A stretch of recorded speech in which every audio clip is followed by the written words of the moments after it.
3장 13절부터 18절까지 있는 말씀을 제가 한 절, 여러분들이 한 절 교독하도록 하겠습니다. 여러분 가운데 지혜롭고 분별력 있는 사람이 누구입니까? 선한 행실을 통해 지혜에서 나오는 온유함으로 자기의 행위를 보이십시오. 그러나 여러분의 마음에 지독한 시기심과 야심이 있다면 자랑하거나 진리를 대적해 거짓말하지 마십시오. 이 지혜는 하늘에서 오는 게 아니라 세상적이고 정욕적이며 마귀적입니다. 시기심과 야심이 있는 곳에 혼란과 온갖 악한 행위가 있습니다. 그러나 하늘에서 오는 지혜는 무엇보다도 성결하고 또한 화평하며 관용하고 양순하며 긍휼과 선한 열매가 가득하며 편견과 위선이 없습니다. 의의 열매는 화평하게 하는 사람들이 화평의 씨를 뿌려 거두는 것입니다. 아멘. 오늘은 또 특별한 분께서 함께 우리 갈렙의 청년들을 축하해 주기 위해서 설교자로 오셨는데요, 특별히 우리 대학 청년들을 사랑하시는 이상준 목사님께서 말씀을 전해주러 오셨습니다. 나오실 때 우리 박수로 환영하도록 하겠습니다.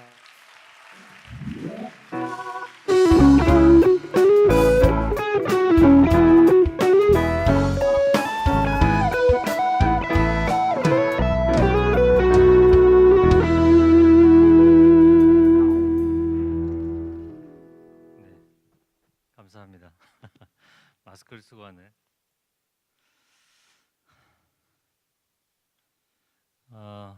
19주년 갈렙을 축하드리고, 저는 음악도 이렇게 해주시고 박수도 쳐주셨지만 사실 제가 여러분을 축하드리려고 왔고요. 그래서 어떻게 축하를 드릴까 그러다가, 물론 여기서 드실 수는 없지만 떡을 200개 주문했습니다. 그래서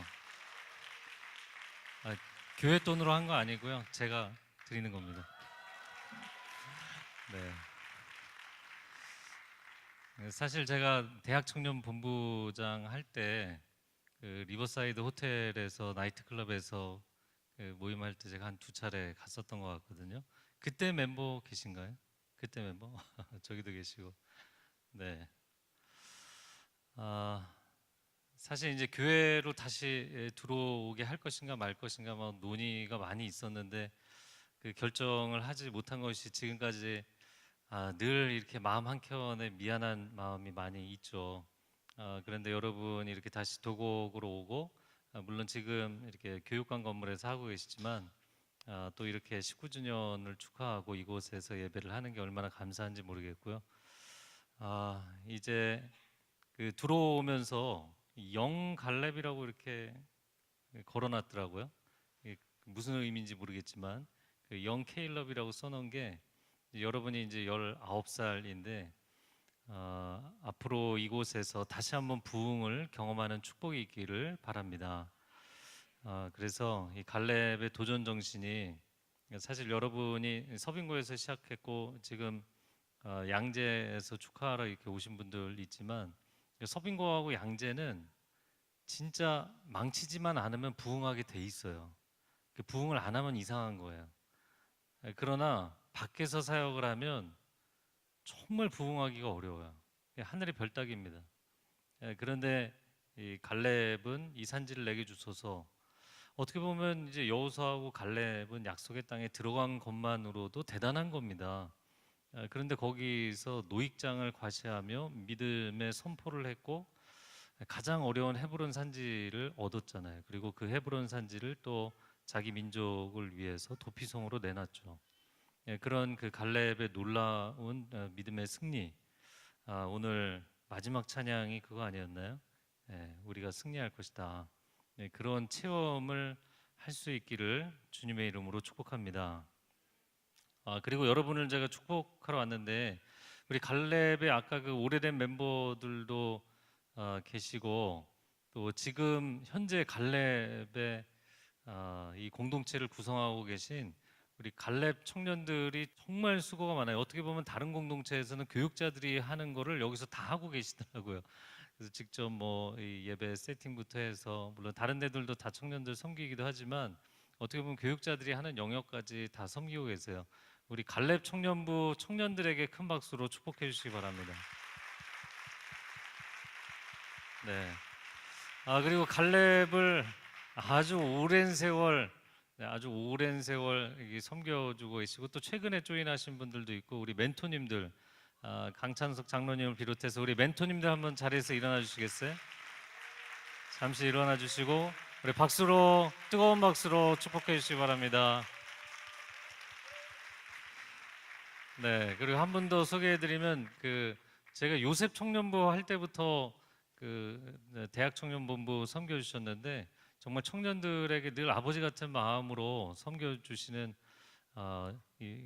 온누리교회 대학 청년 본부 대표 장로님 심희돈 장로님도 같이 오셨거든요. 우리 박수로 축복해 주시기 바랍니다.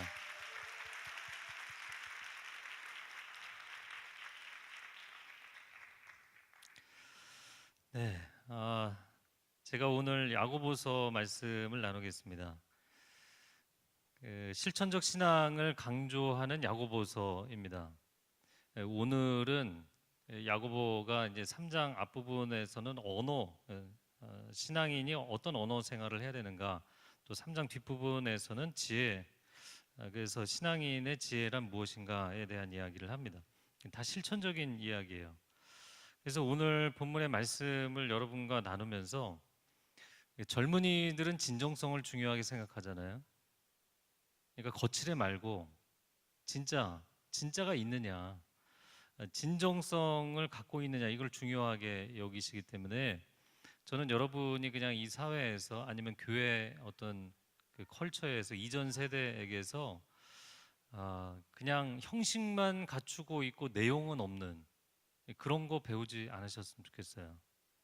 그리고 정말 진정성이 무엇인지, 신앙의 본질이 무엇인지를 배우셔서 그거를 여러분의 평생에 가져가는 리얼 크리스찬으로 살아가시기를 축복합니다. 여러분이 그런 세대를 만들어내야만 새로운 파도를 일으켜서 그 다음 세대에게 소망이 생기리라고 믿습니다. 본문의 13절 한번 보여주시겠어요? 13절.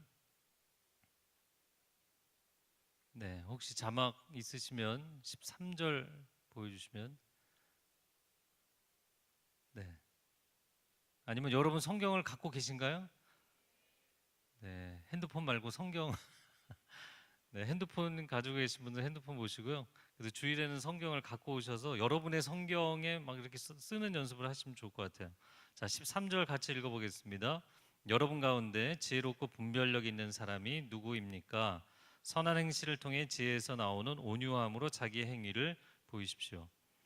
자, 여기 13절에 지혜, 분별력 이 두 단어에 동그라미 치시겠어요? 개역 성경에는 지혜와 통찰이라고 얘기했습니다. 그러니까 스스로 나는 굉장히 지혜로운 사람이야 이렇게 자부하는 사람들, 3장 1절에 스스로 선생이 되려는 자들에 대한 이야기입니다. 자, 근데 이들의 문제점이 뭐냐면 자기가 스스로 지혜가 있다고 말하면서 선한 행동의 열매는 없었다는 거예요. 그 지혜가 있는데 지혜의 열매가 안 맺히면 이상한 것 아니냐라는 거예요. 무슨 문제점이었는가? 이들이 주장하는 지혜는 참 지혜가 아니라 지적인 우월감이었고 영적인 교만이었어요. 이게 종교적으로 보면 위선에 해당되는 것이었습니다. 그러면 어떻게 그걸 아느냐? 열매로 알게 되는데 스스로 지혜롭다고 자부해서 성경을 가르치고 사람들에게 신앙에 대해 인생에 대해 가르치려고 드는데 사람의 인생을 살려내는 게 아니라 죽이는 거예요. 살려내는 열매를 맺어야 되는 생명의 열매가 아니라 사망의 열매를 맺는 것이죠. 이런 일들이 예나 지금이나 교회에 늘 있기 때문에 여러분 분별이 필요합니다.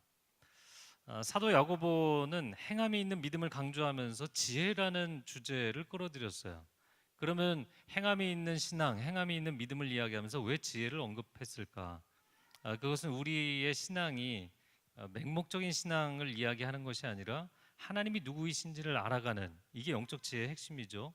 하나님이 누구이신지를 아는 knowledge of God, 하나님에 대한 지식이 있는 인격적인 신앙을 이야기하는 것이기 때문입니다. 그래서 하나님은 정말 이런 분이구나, 하나님 이렇게 좋은 분이구나 라는 것을 깨닫게 되는 인격적인 신앙의 지혜는 하나님이 우리를 살리신 것처럼 우리도 누군가를 살려내게 돼 있다. 사람을 살려내고 가정을 살려내고 일터를 살려내고 교회 공동체를 살려내게 돼 있다는 거예요. 절대로 영혼을 실족시키거나 공동체를 파괴하는 쪽으로 가지 않는다는 겁니다. 왜냐하면 하나님을 알아갈수록 그분의 성품을 닮아가는 게 정상이기 때문이죠.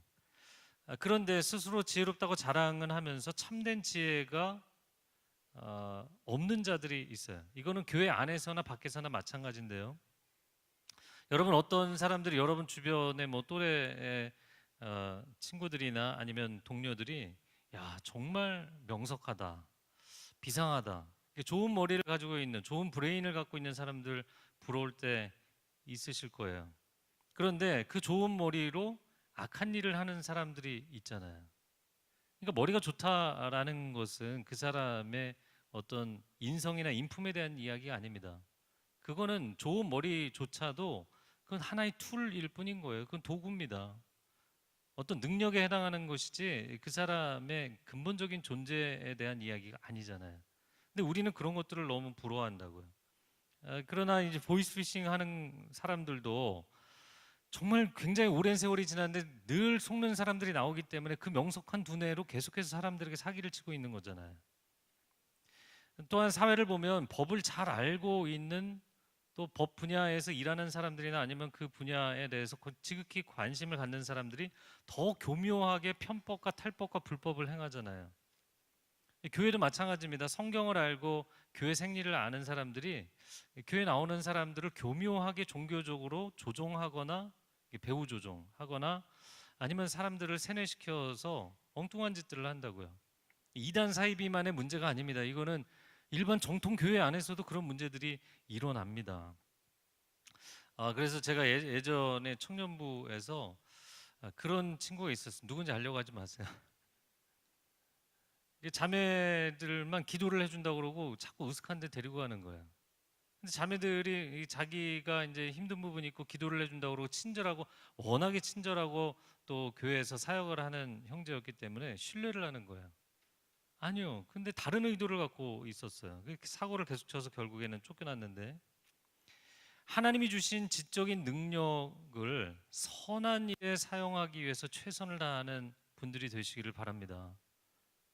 단순히 지적 능력이 있는 것만을 부러워하지 마세요. 그것을 어떠한 모티브로 내 인생에 사용하느냐가 중요한 거죠.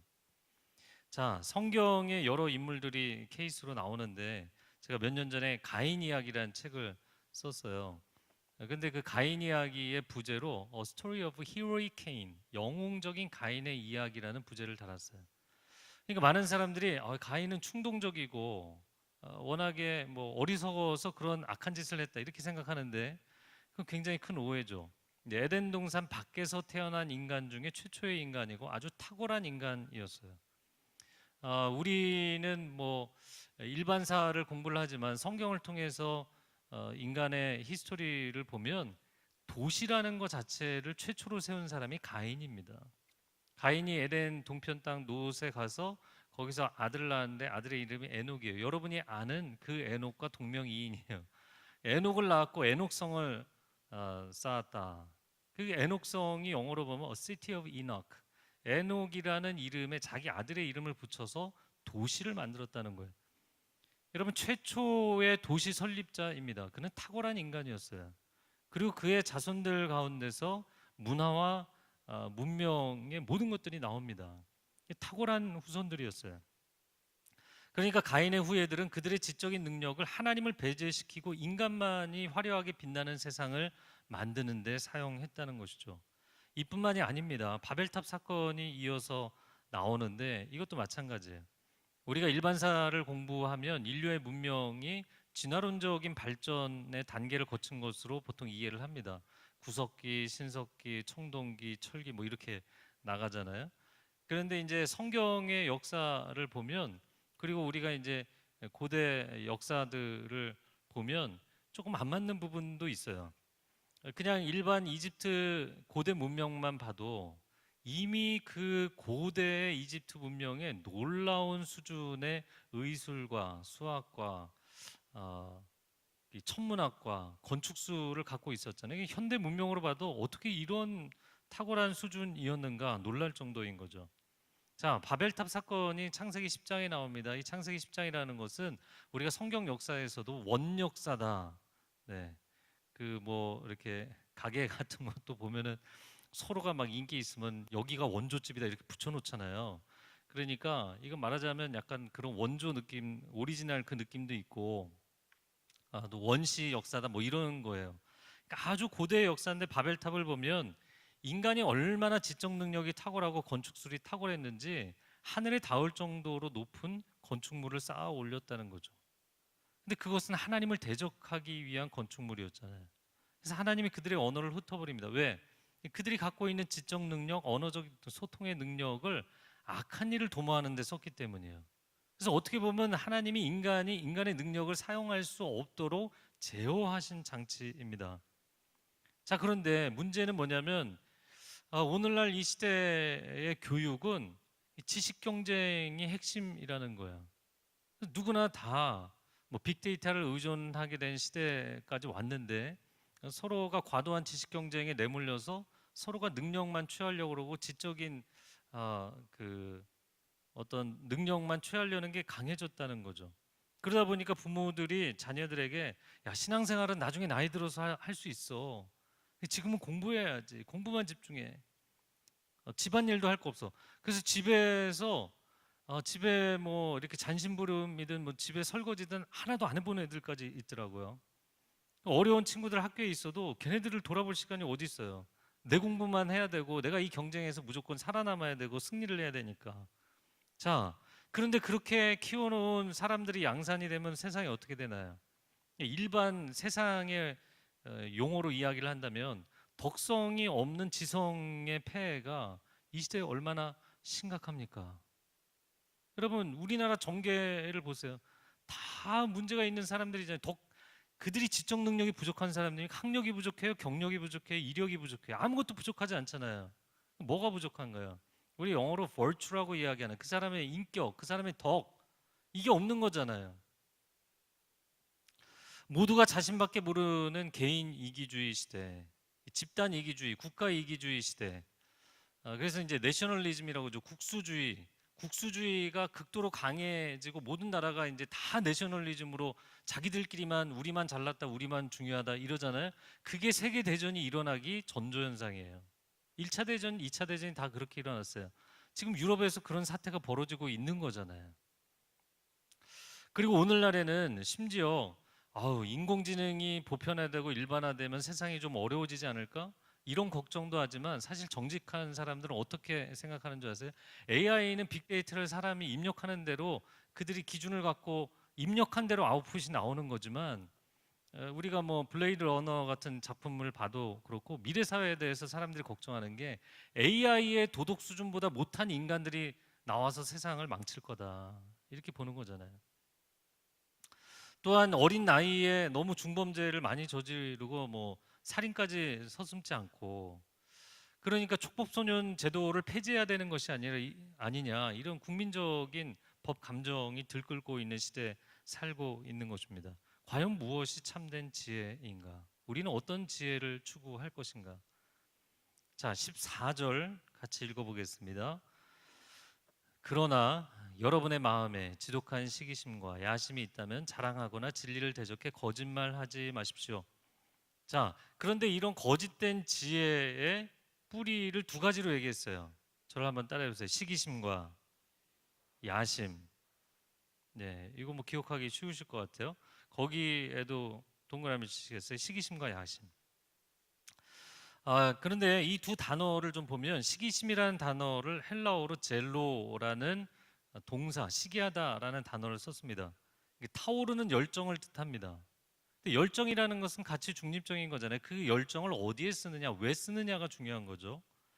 그런데 그 열정을 편협되게 자기 유익만을 위해서 이기적으로 사용할 때 그때 그 열정은 시기심이 됩니다.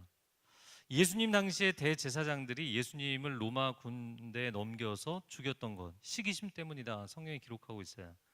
또 사도 바울이 전 세계를 다니면서 정말 땅끝까지 이르러 내 증인이 되리라 예수님 말씀하셨는데 그대로 전 세계를 다니면서 그 지역마다 있는 회당에서 또 뭐 사람들이 토론하는 장소에 가서 그런 곳에서 복음을 전했는데 굉장히 많은 사람들이 반응을 하니까 회당의 주인공 역할을 하던 유대인들이 시기해서 바울을 박해했습니다.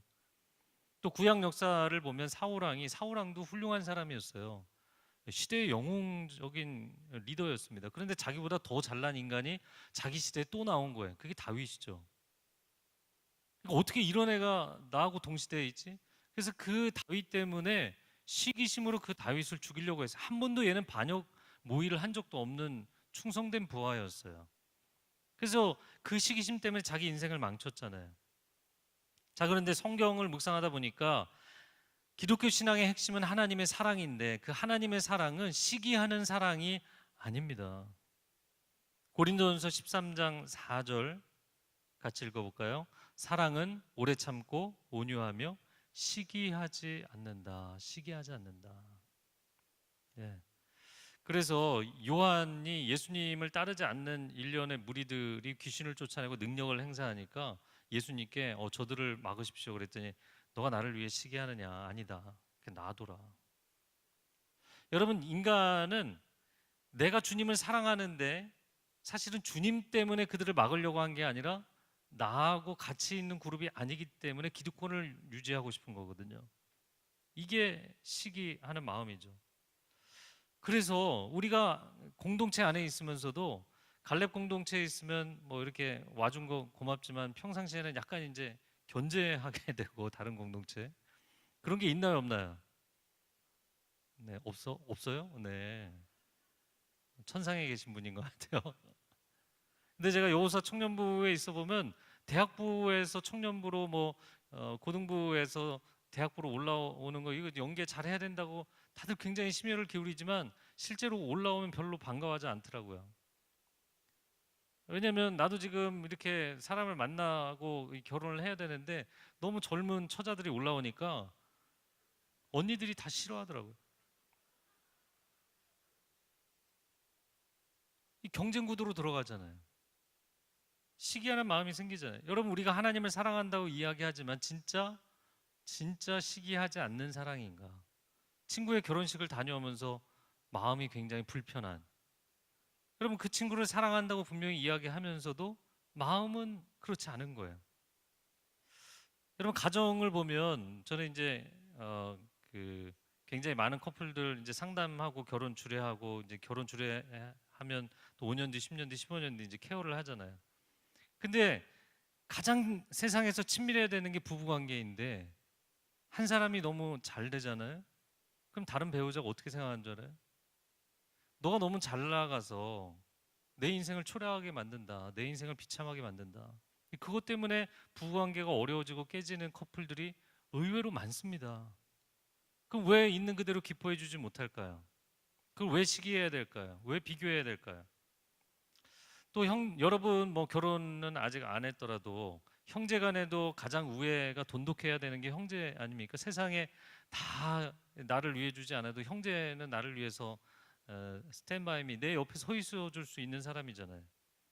그런데 형제가 나보다 좋은 학교에 가고 좋은 직장 가고 나는 아직 결혼 안 했는데 먼저 결혼하고 그럼 시기심으로 상대가 가진 것을 빼앗고 싶어하고 헐뜯고 싶어하고 그것 때문에 내 마음에 이제 불행하게 느끼고 그런 경우들이 굉장히 많아요.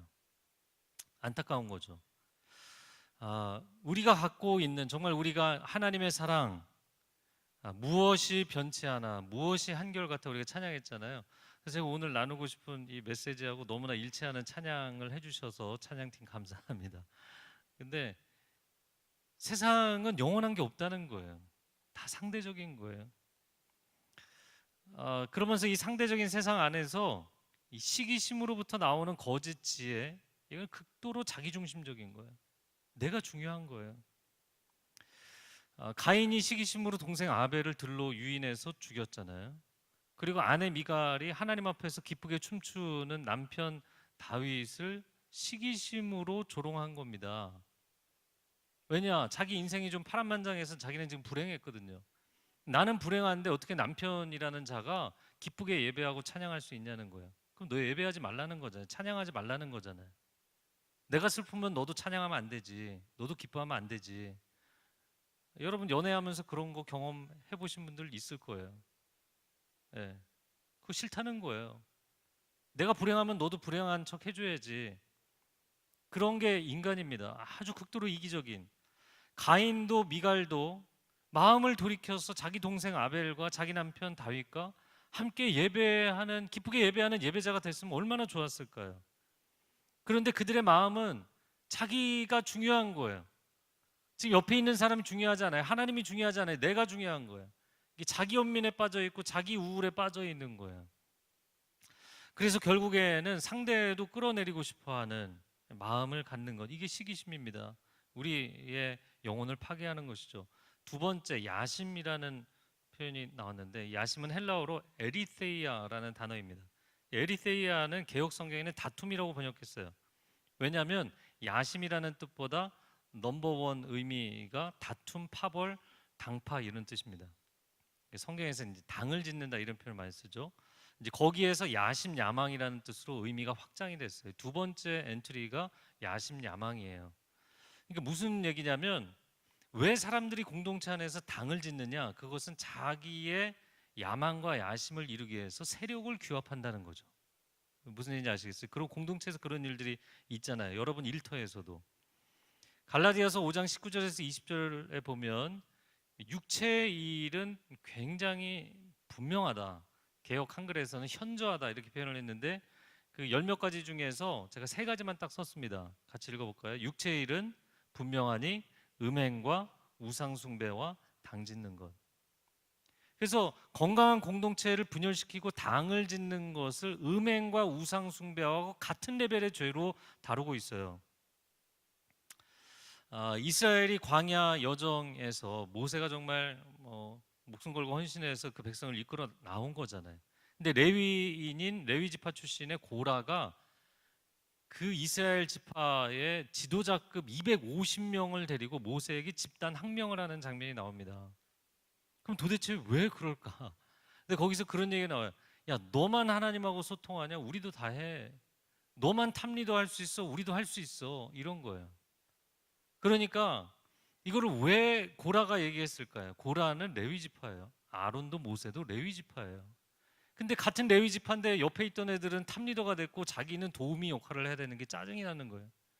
나도 그 자리에 하고 싶어, 이런 야심인 거죠. 제가 예전에 김영애 목사님은 IBM에서 일하시다가 목회자 되신 분인데, 한국학 강의를 주 전공으로 많이 하셨던 분이에요. 그러면서 한국인의 심리에 대한 얘기를 하면서 그런 얘기를 하시더라고요. 뭐 흩어지면 죽고 뭉치면 산다 그러는데 한국인들은 흩어져야 살고 뭉치면 죽는데요. 그래서 개개인이 잘하는 그런 스포츠는 굉장히 잘하는데 생각보다 팀으로 하는 거 약하고, 또 한 가지 이런 특징을 얘기하더라고요. 외국 같은 경우에는 어떤 사람이 재상이 되거나 장관이 되거나 그러면 그 어렸을 때 뭐 초등학교 때 친구들이라든지 동네 어릴 적 친구들한테 이렇게 물어보면 어렸을 때 좀 이상하고 그랬어도 그 생각해 보니까 그 친구가 어렸을 때부터 좀 비범한 게 있었던 것 같다 이렇게 얘기를 한다는 거죠. 근데 우리나라 같은 경우에는 누가 친구가 이제 뭐 장관이 되고 그리고 그런 국무총리가 되면 걔 내 가방 못 제하던 애라고 일단은 한번 이렇게 누르고 보는. 그래서 우리나라가 희한하게 주변에 있는 약소국들은 다 사람이라고 붙이고 강대국들은 뒤에 놈이라고 붙인다는 거잖아요. 일단은 약호를 한번 죽이고 니나 나나 네가 하는데 내가 왜 못해? 이 한국 사람들이 어떻게 보면 도전 정신이 굉장히 강한 걸 수도 있지만 야심, 왜 나는 안 돼? 비교하는 마음, 시기심, 이게 특별히 강한 사람들이에요. 아무래도 뭐 좁은 땅덩어리에 밀도가 높기 때문에 생기는 문제이기도 하겠죠. 한국 교회 안에서도 교회 현안이나 리더십 교체 문제로 이 파벌이 만들어져서 싸우는 일이 많습니다. 저희 교회 청년들 뭐 대학부에는 그런 게 없어서 너무 감사한데, 한국 교회 지금 전통 교회들 안에서 이런 문제로 교회들이 막 갈라지고 무너지고 이런 일이 너무나 많잖아요. 절대로 따라하시면 안 돼요. 근데 이 한국인의, 제가 아까 말씀드렸지만 이 안에 그게 밑바닥에 그런 게 깔려 있다고요. 그렇게 파당을 지으면 내 편은 무조건 정의고 반대편은 무조건 불의예요. 그리고 싸우는 거예요. 2차 대전 때 나치 독일도 하나님 앞에 기도하면서 전쟁한 거 아십니까? 침략 전쟁을. 여러분, 그러면 그들이 부르짖는 하나님, 또 반대쪽에서 피해자들이 부르짖는 하나님, 그럼 양쪽 다 본인들이 정의인 거잖아요. 그냥 한쪽은 그렇지 않은 거죠, 하나님 보시기에. 자, 그래서 사도 바울이 이렇게 분열되어 있었던 교회가 고린도 교회였어요. 그래서 고린도 교회를 향해서 책망을 하는 내용이 납니다. 고린도전서 3장 3절 같이 읽어보겠습니다. 시작. 너희는 아직도 육신에 속한 자로다. 너희 가운데 시기와 분쟁이 있으니 어찌 육신에 속하여 사람을 따라 행함이 아니려. 여기 시기와 분쟁이란 단어가 여러분이 14절에 보고 있는 시기심과 야심, 헬라어로는 똑같은 단어예요. 결국에는 그 시기심 때문에 당을 짓고 자기 패거리가 저쪽 패거리를 무조건 이겨야 되는 갈등과 전쟁의 양상으로 간다라는 것입니다. 자, 그렇게 될 때 14절 하반절을 보면 두 가지 증상이 나타나는데, 첫 번째는 자기 자랑이에요. 두 번째는 진리에 대해서 거짓말을 하는 것입니다. 이기적인 시기심과 야심의 첫 번째 열매, 자기 자랑. 고린도 교회에 대해서 보통은 교회 문제를 얘기할 때 케이스 스터디로 제일 많이 하는 게 고린도 교회거든요. 1장과 2장을 보면 고린도 교회 구성원에 대한 배경이 나와요. 이 사람들 중에 학벌, 문벌, 재벌이 없었어요. 다 사회 하층민들 출신이었어요. 뭐 종이라든지 자유인 중에서도 하층민들이 교인의 대부분이었다고. 그러니까 사회에서는 인정을 못 받으니까 이 사람들이 교회에 와서 목에 힘주고 싶은 거예요. 교회에 와서 감투를 쓰고 싶은 거예요. 교회에 와서 내가 힘을 휘둘러 보고 싶은 거예요. 그래서 이 사람들이 거기에 목숨을 걸고 파벌을 만들어서 나는 바울파다, 나는 아볼로파다, 뭐 나는 게바파다, 심지어 나는 그리스도파다. 여러분, 그러면 사람으로 팔을 짓는 건 이해가 되지만 예수 그리스도는 모든 만물을 아우르시는 분인데 그리스도를 일파로 만들어 전락시켜 버린 거잖아요. 한국 기독교를 이야기할 때 예수님과 그리스도가 싸우는 형국이다 이렇게 얘기하는 거 아세요? 왜냐면 장로교도 예수교 장로에 기독교 장로에, 기독교라는 게 그리스도를 한자로 표현한 거잖아요. 성결교도 예수교 성결교, 기독교 성결교예요. 이게 뭐냐면 서로가 이 계파가 나눠지다 보니까 내 무리들에게, 우리 커뮤니티에 정통성을 부여해야 되니까 한쪽은 예수님 이름 갖다 붙이고 한쪽은 그리스도 이름 갖다 붙인 거예요.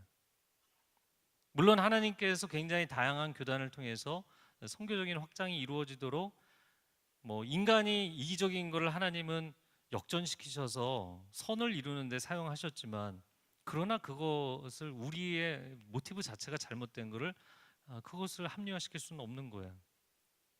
그 예수님과 그리스도가 싸우는 형국으로 만든 게 한국 기독교입니다. 자, 또 한 가지 이기적인 시기심과, 할렐루야. 이기적인 시기심과 야심의 두 번째 열매는 진리에 대한 거짓말이에요. 저를 한번 따라해보세요. 자기 자랑과 진리에 대한 거짓말. 이게 거짓 지혜에서 나오는 거라는 거예요. 왜냐하면 이 교회에서 성경 얘기를 하지, 진리 이야기를 하지, 거짓말을 가르치거나 나누는 사람들은 없잖아요. 여러분 순모임 하시면서도 다 성경 갖고 이야기하는 거잖아요. 그런데 그 사람이 그거를 나누는 동기가 시기심과 야심이라면 반드시 그 진리가 왜곡된다는 거예요. 바이어스가 생긴다는 거예요. 편향되기 시작한다는 거예요. 왜 그런지 간단하게 설명을 드릴게요. 시기심과 야심은 비교 우위가 되고 싶은 마음이잖아요. 그러나 하나님의 진리는 절대로 비교 우위가 아닙니다. 이것은 절대적 우위입니다. 다른 것과 비교할 필요가 없는 절대적 위치를 차지하고 있는 게 진리라는 거예요. 우리는 상대성을 믿는 게 아니라 하나님의 절대적 진리를 믿고 있는 거잖아요. 그러니까 사람이 이 절대성을 가진 것을 상대적인 동기를 가지고 사용하기 시작하면 이게 왜곡되고 이상해진다는 거예요. 그래서 말씀을 가르치는데 이상하게 가르치게 돼요. 그리고 사람들을 이상한 심리를 만들어 놓고, 그리고 사람들을 막 조종하고, 이런 일들이 일어난다는 것이죠. 자, 그래서 내가 다른 사람과 자꾸 비교하면서 시기심을 갖고, 내가 지금 뭔가를 성취하지 못하면 내 인생이 부족한 것처럼 자꾸 야심을 갖고, 뭔가를 더 성취해야 될 거고, 더 성취해야만 내가 괜찮은 인간으로 자기 증명이 될 것 같은 그런 마음으로 자꾸 야심을 갖는다. 이건 세상 방식입니다. 그것 때문에 머리가 팽팽 돌고 지혜롭게 느껴질 수 있어도 그거는 성경에서 그건 위로부터 온 지혜가 아니라는 거예요. 그건 세상 지혜고 인간적인 거라는 것입니다. 이런 거는요, 시기심과 야심으로 인생의 동력을 삼아서 살면 아무리 성취하고 아무리 빼앗아도 아무리 가져도 만족이 없어요. 밑빠진 독이에요. 저는 이것을 상대성의 자기 모순, 상대성이 가지는 메비우스의 띠와 같은 것, 끝이 없어요. 끝나지 않아요. 계속 돌아야 돼요. 왜 그런가? 여러분, 우리가 상대성이라든지 유한성이라는 것은 이 시공간의 이런 우리가 살고 있는 세계 자체가 갖고 있는 특징이잖아요. 그러면 상대적으로 유한하면 끝나야 정상인데 독의 밑바닥이 깨져 있기 때문에 이게 멈추지 않아요. 계속 부어도 계속 부족한 거예요. 근데 절대성이라는 것은 얼티메이텀이라는 것은 그거는 그냥 하나님의 지존하심으로 하나님의 압도적인 무조건적인 은혜와 사랑으로 쏟아부으면 그냥 한 번에 끝나요. 한 번에 채워져요. 영원히 만족이 돼요. 도대체 세상에서 내가 어디서 만족을 얻을 수 있느냐? 아까 불렀던 찬양이 그거잖아요. 사랑하는 청년 여러분, 우리가 하나님의 자녀로 살면서 왜 세상의 상대적인 시기심과 야심으로 인생을 살아야 되냐고요. 여러분, 왜 시기심과 야심으로 인생을 살아야 됩니까? 내가 하나님의 사람이라면 시기심으로 사는 것이 아니라 우리는 부르심으로 사는 것입니다. 아멘이신가요? 네, 제가 아멘을 강요하고 있지만 두 번째도 아멘 해주세요. 하나님의 사람은 야심이 아니라 하나님 나라의 비전으로 살아가는 줄로 믿습니다. 그러니까 내가 누구를 시기 질투할 게 없어요. 왜냐면 그냥 나를 향한 하나님의 콜링을 따라가는 거지 옆에 사람 따라가는 게 아니에요. 친구 따라 강남 가는 게 아니에요. 나는 하나님의 콜링을 따라 표대를 향해 가는 거예요. 그러니까 교만할 것도 없고 낙심할 것도 없습니다. 누구는 연봉이 얼마고 누구는 직장이 어디고 이런 거 갖고 여러분이 흔들릴 것도 없어요. 또한 내가 뭔가를 이뤄야만 마치 내 그 가치 증명을 할 수 있는 것처럼 생각하기 때문에 끊임없이 야심에 사로잡혀서 사는 것, 조바심을 내며 사는 것, 이것도 크리스찬 청년들의 삶이 아닙니다. 나는 하나님 나라의 비전에 헌신한 것뿐이고, 여러분, 하나님 나라의 비전에 헌신했다고 해서 내가 그걸 이룰 능력이 있어요? 그건 하나님이 이루시는 거예요.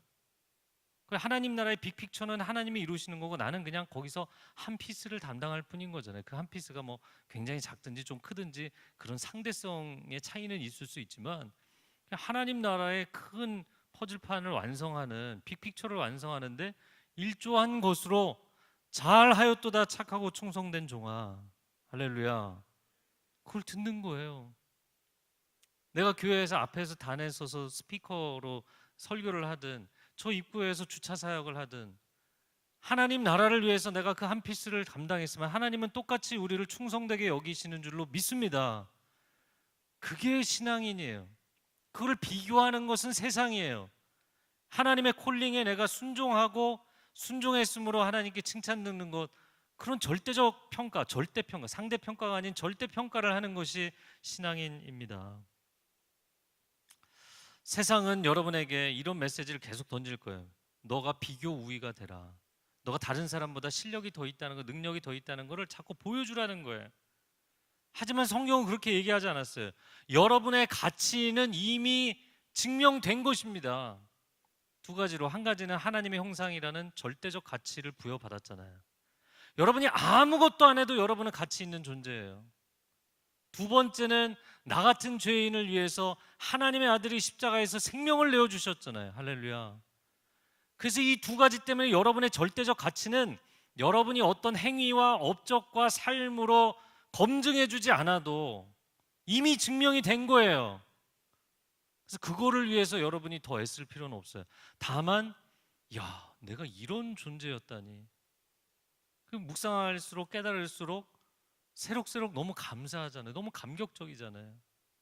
나는 말도 안 되는 고집스러운 죄인이고 비참한 인간인데 나 같은 걸 쓰레기통에서 건져서 이렇게 만들어 주시다니, 이렇게 존귀하다고 빛나게 해주시다니, 그게 감사하고 감격해서 그분을 위해서 최선을 다해서 살아가는 것입니다.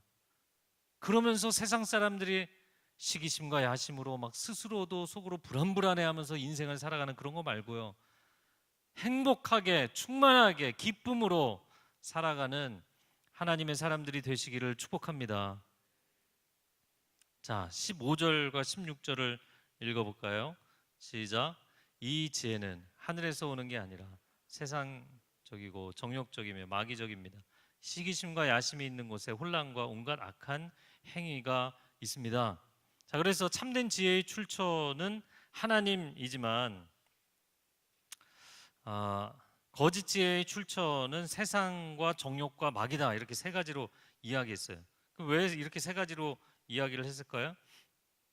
그것은 거짓 지혜는 세상에서는 통용이 된다는 거예요. 시기심과 야심 모두가 그렇잖아요. 드라마를 봐도 그렇고, 여러분 뭐 일터에서, 학교에서, 주변의 친구들과의 관계를 봐도 그렇고, 다 그 모티브로 사람들이 드라이브 걸려서 살고 있잖아요. 그 두 번째, 정욕. 여러분, 정욕이라는 것처럼 하위적인 가치가 없지만 이것처럼 또 강력한 게 없어요. 인간이 뭐 식욕, 수면욕, 성욕, 성취욕, 뭐 경쟁욕, 뭐가 됐든 간에 이 속에서 올라오는 이 욕구, 이 디자이어를 만족시키기 위해서 머리를 굴리기 시작하고 인생의 힘을 발휘하기 시작하면 이것처럼 강력한 게 없거든요. 그러나 그것이 선한 결과를 만들어낼 수 없다는 거예요. 그건 선한 지혜가 아니라는 것입니다. 세 번째, 거짓 지혜는 하나님의 지혜를 모방하는 그러나 사탄적인 지혜입니다. 여러분, 사탄의 지혜의 핵심이 시기심과 야심이에요. 하나님과 자기를 비교한 거잖아요. 왜 나는 저 자리에 못 올라가? 이 시기심과 야심, 내가 그 자리를 차지하겠다는 야심, 그리고 그 마음을 사람들에게 심어줬죠. 그래서 하와에게, 야, 너가 저거 따먹으면 너도 하나님처럼 될 수 있는 거야. 하나님과 인간이 이미 하나님의 형상으로 하나님을 닮았는데 너가 하나님처럼 될 수 있어, 이렇게 시기심과 야심을 불어넣어서 인간을 망가뜨린 거예요. 그러니까 이 바이러스를 먹은 사탄의 내면 세계를 인간에게 카피를 해버린 겁니다. 인간에게 주입을 해서 인간도 같이 망하게 만든 거예요. 사랑하는 청년 여러분, 설교를 하다 보니까 제가 흥분해서 너무 시간을 많이 쓰고 있는데 세상의 지혜라고 이야기를 했다가 그 다음에 세상적이다, 조금 더 본질적으로 얘기할까요? 정욕적입니다. 조금 더 본질적으로 얘기할까요? 이건 사탄적인 겁니다. 이렇게 얘기한 거예요. 그거 쫓아가지 마세요. 세상의 것도 굉장히 강력합니다. 그런 강력한 드라이브를 걸어도 여러분의 삶 가운데 단기적으로, 표면적으로는 성과들을 거둘 수 있어요. 그러나 반드시 여러분을 혼란으로 몰고 갈 거라고 16절에 이야기하는 거예요. 사망으로 몰아간다는 거예요. 그런 모티브로 인생을 살지 마세요. 자, 마지막 17, 18절 같이 읽어볼게요. 시작. 그러나 하늘에서 오는 지혜는 무엇보다도 성결하고 또한 화평하며 관용하고 양순하며 긍휼과 선한 열매가 가득하며 편견과 위선이 없습니다. 의의 열매는 화평하게 하는 사람들이 화평의 씨를 뿌려 거두는 것입니다. 아멘. 네. 하늘의 지혜를 가지고 있으면 이런 열매들이 맺는다. 8가지로 정리를 했습니다. 제가 조금 건너뛰어서 마무리를 좀 해야 될 것 같은데요. 자, 그렇게 하늘의 지혜는 결국에는 아름다운 열매들을 맺는다는 거예요. 그리고 18절에 보면 화평하게 한다. 사람들을 분열시키는 것이 아니라 하나 되게 하고 살려낸다, 그런 거죠. 제가 3가지 영역으로 적용하고 마치겠는데, 첫 번째는 교회 영역입니다. 교회에 문제가 생겼을 때 여러분, 세상적인 지혜를 사용하는 사람들은 결국에는 망가뜨리고 분열시키는 결과가 나온다는 거예요. 그런데 하나님이 주신 지혜를 가지고 교회의 문제를 접근해서 해결하는 사람들은 결국에는 치유하고 회복하고 하나 되게 만든다라는 것이죠. 이게 무슨 얘기냐면, 여러분이 이제 공동체에서 어떤 문제점이 보이잖아요. 문제점이 있을 때 그냥 덮어두지 마세요. 어떤 분들은 화합을 위해서 무조건 덮어두는데 그게 좋은 게 아닙니다. 그러나 상대를 정죄하고 비난하는 쪽으로 가지 않되 무엇이 옳고 그른지는 분별할 수 있어야 돼요. 정죄가 아닌 분별을 하세요. 비난이 아닌 분별을 하세요. 그리고 분별을 하고 어떻게 하면 이 공동체를 살려내고 이 문제도 해결할 수 있는가, 그런 온전한 해결법을 찾아가세요. 그렇게 하는 것이 중요합니다. 근데 어떤 분들은 아니 내가 이게 틀렸다고 주장하는 게 틀린 얘기가 아닌데 옳은 얘기를 하고 있는데 왜 교회가 안 받아들이냐, 리더가 안 받아들이느냐, 그러면서 이거를 관철시키기 위해서 세상적인 방법을 동원하는 거예요. 갈등을 일으키고 집단을 만들어서 집단 항명을 하고 내 주장을 밀어붙이기 위한 거죠. 그러면서 내가 교회에서 옳은 일을 하는데 왜 틀렸다고 이야기를 하는 거냐, 이렇게 얘기를 합니다. 의사가 아무리 좋은 약도 처방을 할 때 그 환자 안에 있는 병균이나 뭐 바이러스를 죽이는 건 괜찮지만 그 약 때문에 환자의 생명을 죽이면 그 약은 쓰면 안 되는 거잖아요. 결국에는 살리기 위해서 약을 쓰는 거잖아요. 여러분이 친구 관계, 연인 관계에서도 그렇습니다. 나중에 결혼에서도 그렇습니다. 입 바른 소리를 하는데 하여튼 하는 말마다 틀린 얘기를 하는 게 아니라 입 바른 소리를 하는데 사람을 살리는 게 아니라 계속 죽이는 거예요. 그 말을 해야 되나요? 하지 말아야죠. 멈춰야 되는 거죠. 그렇게 해서 배우자의 영혼을 실족해하고 실망시키고 자식들의 영혼을 짓밟는 경우들이 많잖아요. 그것 때문에 여러분이 다 상처가 있는 사람들이 있잖아요. 근데 그런 거 사용하면 안 되는 거예요. 그러니까 하나님이 주신 지혜로 정말 세상의 잘못된 부분도 고쳐야 되지만 결국엔 살려내는 역할을 해야 됩니다. 청년들이 모여서 소그룹을 하면 항상 결론은 두 가지라고 그래요. 상사 욕을 하든지 결혼 얘기로 결론이 난다. 깔때기 원리. 근데 저는 이제 새벽 기도를 주로 뭐 어른들 중심의 새벽 기도를 하잖아요. 근데 뭐 청년들도 있고 어르신들도 있고. 근데 새벽 기도를 하면서 느끼는 게 있어요. 여러분, 그냥 여러분이 세상적으로 판단해 보면 결혼은 미친 짓입니다. 오늘 결혼하신 분 죄송합니다. 결혼은 미친 짓이에요. 여러분이 누구랑 결혼을 해서 그 사람하고 정말 잘 맞을 수 있을 것 같아요? 아니요. 내가 나 자신도 부대끼며 사는데 내가 누구랑 부대끼지 않고 살겠어요? 안 맞게 돼 있어요. 세상에 아무리 싱크로율이 비슷한 사람도 안 맞게 돼 있어요. 그러니까 비혼 선언하잖아요. 그러니까 요즘 젊은이들이 하나님의 은혜는 없는 이 영악한 지성만 여기만 이렇게 계속 돌리고 있는 거예요. 그러니까 아무리 이걸 돌려봐도 결혼은 아닌 것 같아. 결혼 계속 미루든지 얘로는 좀 부족할 것 같아. 여러분, 그러면 완벽한 인간하고 결혼하려면 없어요. 주님하고 결혼하셔야지. 없습니다. 그럼 빨리 천국을 가든지 그래야지. 그러니까 이거 결혼 위험한데 그리고 더 사랑하는 쪽이 결국엔 손해보게 돼 있는데 난 덜 사랑해야지.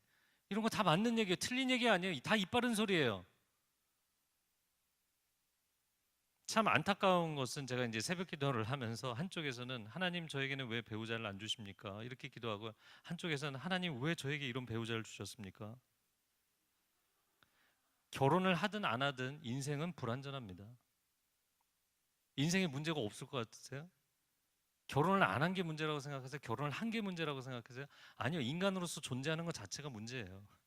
사느냐 죽느냐가 문제가 아니라 인간이라는 것 자체가 문제인 거예요. 그 본질을 파악하고 인간이라는 것 자체의 이 문제를 해결해 주신 분이 하나님이신 줄로 믿습니다. 하나님께 붙들리는 인생이 돼야지 해방이 있는 거고, 하나님께 붙들리는 가정이 돼야만 그 가정이 한계를 뛰어넘는 은혜를 체험하게 될 줄로 믿습니다.